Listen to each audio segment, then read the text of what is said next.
বলবি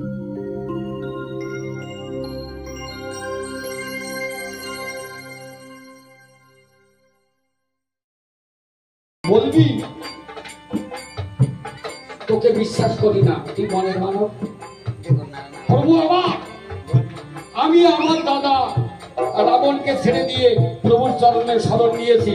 ওই প্রভু যদি চুরি হয়ে যায় তুই জঙ্গলে যেতে পারবি, কিন্তু আমার নিস্তার নাই। প্রভুর সিঁড়ি আমি রক্ষা কবচ মানবো। বলে মা আর বলতে হবে না, কি করতে হবে মা, এবার সূত্র পেয়ে গেছি।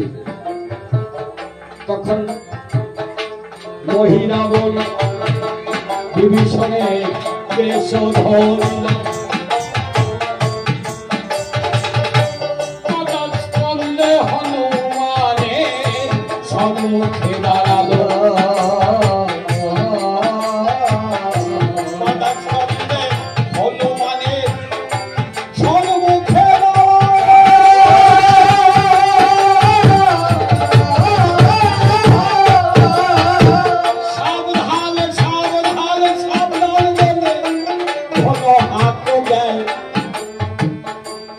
যখন এতে বিভীষণ এসে দাঁড়ালো, হনুমান বলে খুড়া মশাই তুমি ফিরে এলে কেন?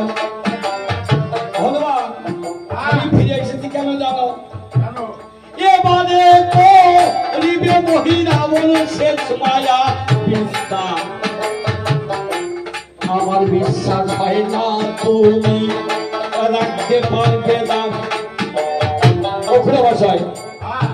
আমি হনুমান, আমি তার রাখতে পারবো না।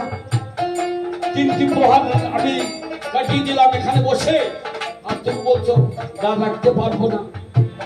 আমার প্রতি বিশ্বাস হচ্ছে না? বলে না, আমার একটু সন্দেহ হচ্ছে। বলে কেন? বলে শেষ মায়া।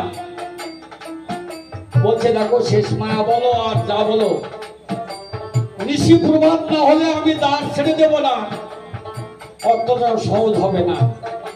বলে হনুমান ভুল বুঝো না, আমার কাছে ব্রহ্মদত্ত রক্ষা কবচ আছে। এই কবচ আমি প্রভু রাম লক্ষ্মণের শিরে বেঁধে এক্ষুনি ফিরে আসবো। আর এই কবচ যদি প্রভু রাম লক্ষ্মণের কাছে থাকে, এক মহিরাবণ কেন, শত সহস্র কোটি কোটি মহিরাবণ এলেও স্পর্শ করতে পারবে না। হনুমান বলেছে ও আস্তে আস্তে আস্তে আস্তে আস্তে আস্তে। হনুমান বলেছে ও আমি তোমার কথা শুনবো না। দেখো তোমার কাছে ব্রহ্মদত্ত রক্ষা কবচ আছে, তোমার কাছে থাক। আমি স্বয়ং ব্রহ্মদত্ত রক্ষা কবচ প্রভুকে রক্ষা করার জন্য এই দ্বারে বসে আছি। ওই কবচ তোমার শিরে বেঁধে চতুর্দিকে ঘুরে বেড়াও, কাজ হবে। বিভীষণ বেশে মহিরাবণ মায়ার ছলে হনুমানকে বলছে হনুমান তুমি ভালো করে চিন্তা করো। অসুখ হয়েছে কার? বিপদ কার? প্রভু রাম লক্ষ্মণ। বিপদ মোচন করার জন্য তুমি দাঁড়িয়ে বসে আসো, আর আমি চতুর্দিকে ঘুরে বেড়াচ্ছি ঘরের চতুর্দিকে। বিষয়টা কিন্তু ঠান্ডা ভাবে বুঝবে, খবরদার ভুল বুঝো না। এবার রক্ষা কবচ যদি আমি আমার কাছে রেখে দিই, প্রভু রাম লক্ষ্মণ মুক্তি পাবে না? পাবে না।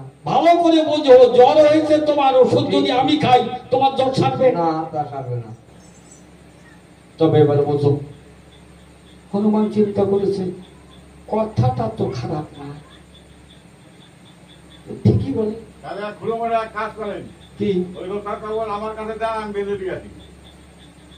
সেটা হতে পারে না। শোধন করেছি এ রক্ষা কবচ, আমি না বাঁধলে হবে না। শোনো হনুমান, তুমি না শোনো হনুমান, তবে তুমি দাঁড় ছেড়ে দাও। বলেছে অতটা সহজ না, আমি কিছুতেই দাঁড় ছাড়বো না। বলছে হনুমান তুমি দাঁত ছাড়বে না? তবে কথা দাও, আজ নিশীতে রাম লক্ষ্মণকে হারা হলে তুমি এনে দিতে পারবে? হনুমান চুপ, কথা বলে না। বলে কই উত্তর হচ্ছে না কেন? আর শোনো হনুমান, আমি বিভীষণ কথা দিলাম, আজ নিশীথে রাম লক্ষ্মণকে হারা হলে আমি এনে দেব নিশ্চয় নিশ্চয় নিশ্চয়। হনুমান চিন্তা করেছে, তিনবার ক্রিয়া করলো, এখন আমি কি করব? হনুমানের কেমন অবস্থা হয়েছে, অঞ্চলে বাঁধিয়া সোনা বারে ফিরে যায়। কারো যদি আঁচলে সোনা বা রজ্জু বাঁধা থাকে, সে যেখানে যাক না কেন চলতে পথে মনটা কিন্তু সেখানে থাকে, যে কেউ খুলে নিল কিনা, খুলে নিল কিনা। ভাবছি হাইরে, আমি বনের মানুষ, আমি যে এত বড় বিপদে পড়েছি।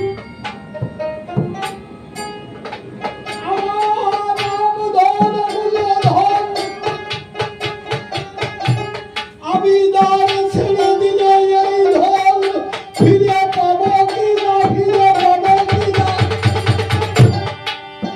এই রূপ চিন্তা করতে করতে কি কর্তব্য মুড়ের মতো বলেছে খুড়া।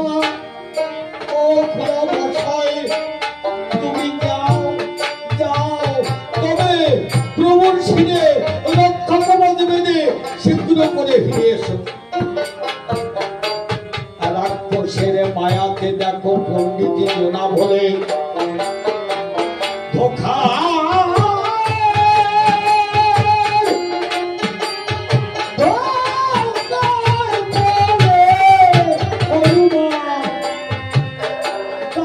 দিয়েছে ছেলে।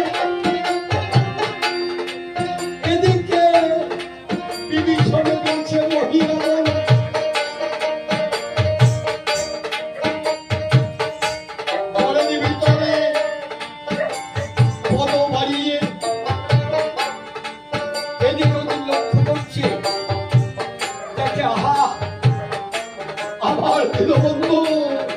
এই তো রাম, এই যে নীলোৎপল, আর এই যে লক্ষণ, স্বর্ণের স্বর্ণ ছড়ার মতো দেখতে বহুল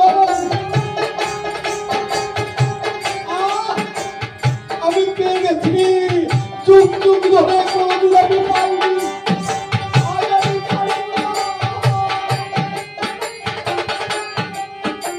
তবে এই কারণে থাকতে গেলে সবাইকে ঘুম পাড়াতে হবে, তাই চণ্ডী মন্ত্র পড়িয়া বহি হাতে তালি দিল, ঘরের ভিতরে কতকবারের বহি নিদ্রাতে পড়িল। সবাই ঘুমিয়ে আছে, সবাই ঘুমিয়ে আছে, ময়রা বল তাদের মায়া বলে ঘুম পড়িয়ে দিয়েছে। রামচন্দ্রের চরণ ধরে বলেছে, ও দয়াল, আমি তোমার চরণা ছাড়বো না, তুমি আমাকে বঞ্চিত করো না।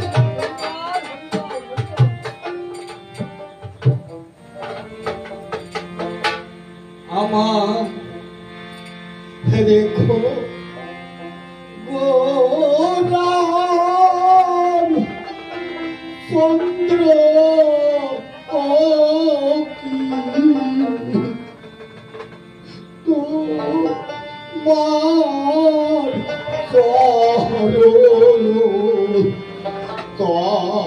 তলে আমি যুগে যুগে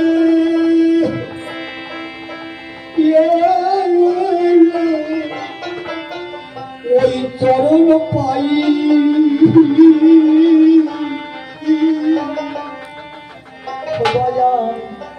আমার কি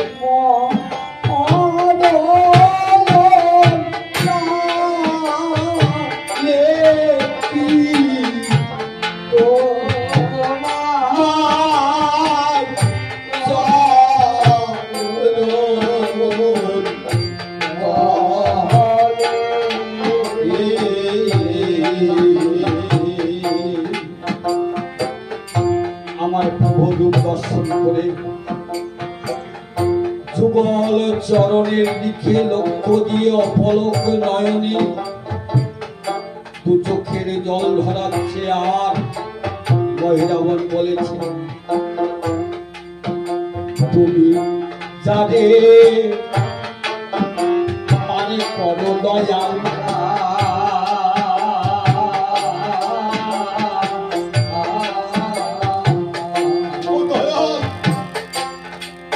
নৌকা পরে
আমরা যখন মায়ের গর্ভে ছিলাম বলেছিলাম,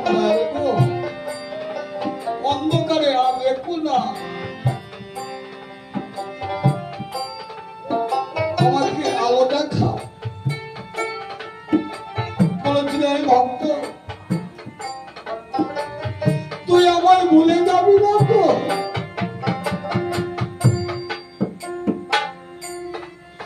আমার প্রভু বলেছিল আমায় বলবি না তো?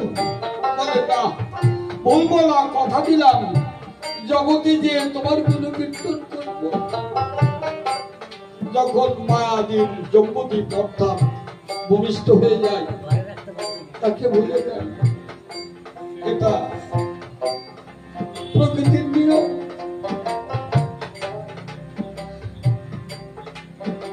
ওই নিশাচার মহিলাগণ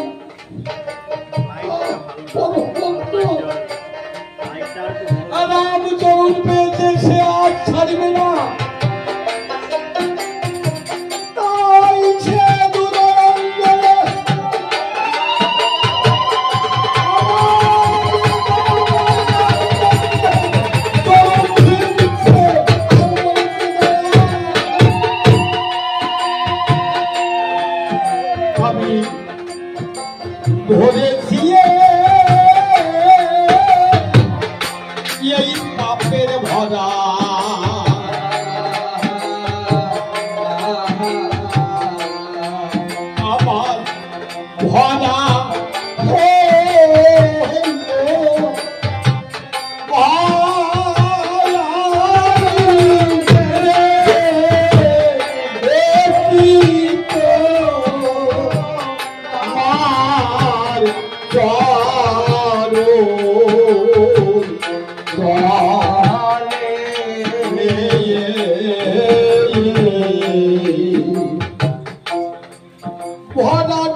তাকে ফিরাতে পারছে না, আর রামচন্দ্রের চরণের দিকে পলক ফিরাচ্ছে না, চুপ করে বসে আছে ঘরের মধ্যে।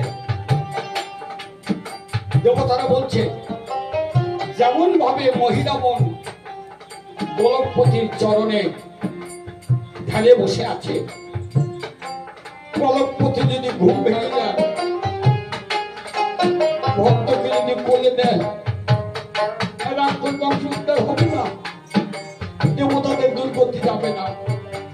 তাই বলেছে সরস্বতী, অবাক দেবী তুমি বিলম্ব করো না, দেবতাদের জন্য তোমার একটি কর্ম করতে হবে। যাও মহিরাবনের স্কন্ধে কুবুদ্ধি যাতে প্রবেশ করে, সেই মনোভাব নিয়ে তার স্কন্ধে ভর করো। দেবী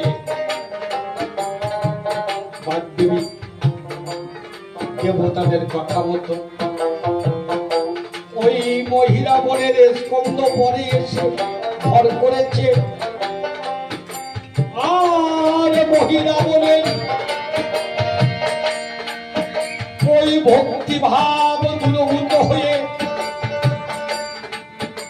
কুভাব এসেছে।